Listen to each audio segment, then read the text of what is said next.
அனைவருக்கும் வணக்கம். உங்கள் அனைவரையும் தஞ்சை சமையலறையில் சந்திப்பதில் மிக்க மகிழ்ச்சி. மனமான சுவையான ஒரு ஹெல்த்தியான பிரேக்ஃபாஸ்ட்டுங்க. புட்டு கோதுமை மாவில் நம்ம செய்ய போகிறோம். நம்ம வீடியோ சப்ஸ்கிரைப் பண்ணாதவங்க சப்ஸ்கிரைப் பண்ணிக்கோங்க. வாங்க வீடியோக்குள்ளே போகலாம். இது கோதுமை மாவுங்க.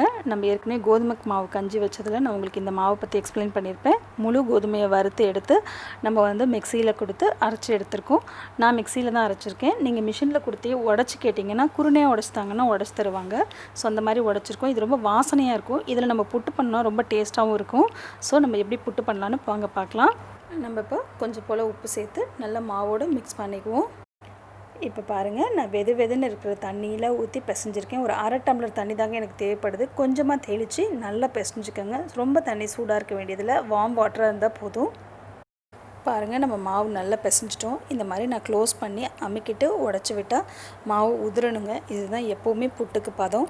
நல்லா பிகினர்ஸ்க்காக நான் திரும்பி சொல்லியிருக்கேன். நான் ஆல்ரெடியும் நம்ம புட்டு வீடியோவில் சொல்லியிருப்பேன். பாருங்கள், மாவு நல்லா பூ போல் சாஃப்டாக இருக்குது.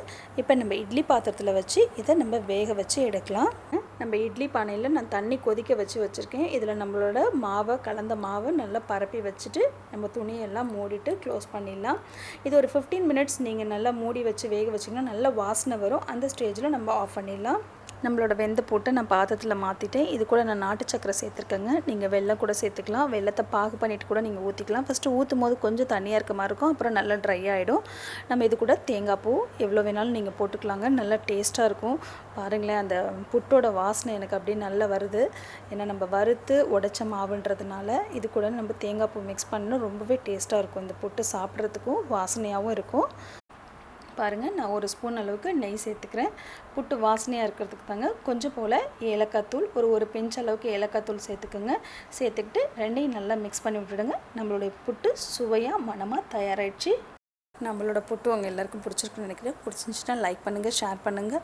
சப்ஸ்கிரைப் பண்ணாதவங்க சப்ஸ்கிரைப் பண்ணிக்கோங்க. உடனுக்குடன் வீடியோக்களை தெரிந்து கொள்ள பெல் பட்டனை ப்ரெஸ் பண்ணுங்கள். நன்றி.